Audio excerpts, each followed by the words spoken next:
नमस्कार दोस्तों।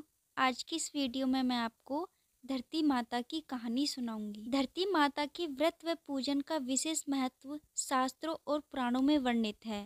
धरती माता का व्रत और पूजन करते समय धरती माता की कहानी सुनी जाती है। जो भी व्यक्ति सच्चे मन से धरती माता की पूजा करता है तो उसे पाप कर्मों से छुटकारा मिलता है। धरती माता की कहानी सुनने से व्यक्ति की मनोकामनाएं पूर्ण होती हैं। धरती माता की कहानी प्राचीन समय की बात है। एक गांव में एक माँ और उसका बेटा बेटी रहते थे। माँ गरीब थी। वह मजदूरी करके अपने परिवार का पेट भरती थी। धीरे धीरे दिन गुजरते गए और बच्चे बड़े होने लगे। बेटी शादी के योग्य हो गई। तब माँ बूढ़ी हो गई।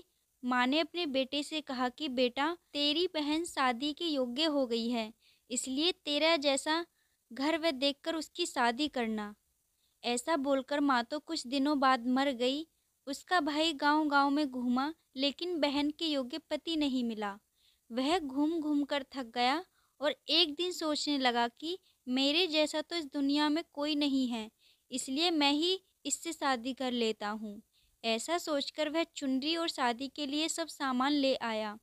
तब उसकी बहन ने पूछा कि भाई, तुम यह सामान क्यों लेकर आए हो? तब उसके भाई ने कहा कि बहन, यह सामान तुम्हारी शादी के लिए लेकर आया हूँ।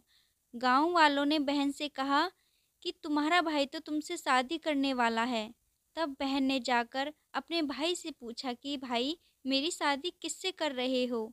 इस पर भाई ने कोई जवाब नहीं दिया। तब बहन समझ गई।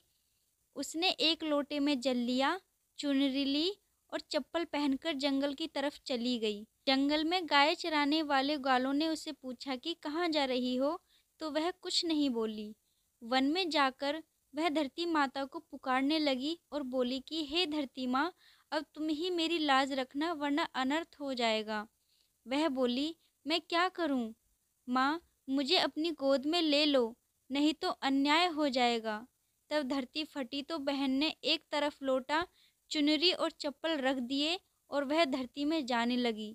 इतने में दौड़ता हुआ उसका भाई जंगल में आया और उसने ग्वालों से पूछा कि मेरी बहन किधर गई है? ग्वालों ने कहा कि तेरी बहन उस तरफ गई है। वह बहन बहन पुकारता हुआ उस तरफ दौड़ता है। तब वह देखता है कि उसकी बहन धरती में समा रही है। यह देखकर वह बहन को पुकारता हुआ उस तरफ दौड़ता है। तब तक उसकी बहन धरती में समा चुकी थी। केवल थोड़े से बाल दिखाई दे रहे थे। वह बहन के बालों को मुट्ठी में पकड़कर रोने लगा। बहन, तू सत्य के लिए धरती माँ की गोद में समा गई। मेरी बुद्धि भ्रष्ट हो गई थी। माँ का वचन निभाने के लिए मेरे जैसा कोई वर नहीं मिला, इसलिए ऐसा विचार आया। ऐसा बोलकर वह जोर जोर से रोने लगा। पर धरती माँ ने सत्य के लिए बेटी को अपने में समा लिया। जो बाल बाहर थे वो दो बन गए। इसलिए औरतें धरती माता की कहानी सुनती हैं और चुनरी, चप्पल, लोटा, बर्तन में हरी मूंग और लड्डू कारी कन्या को देती हैं। जो भी धरती माता की कहानी सुनता है, धरती माता उसको सुखी रखेगी। हे धरती माता की कहानी कहने, सुनने और हुंकार भरने वाले सभी को सुखी रखना। बोलो धरती माता की जय।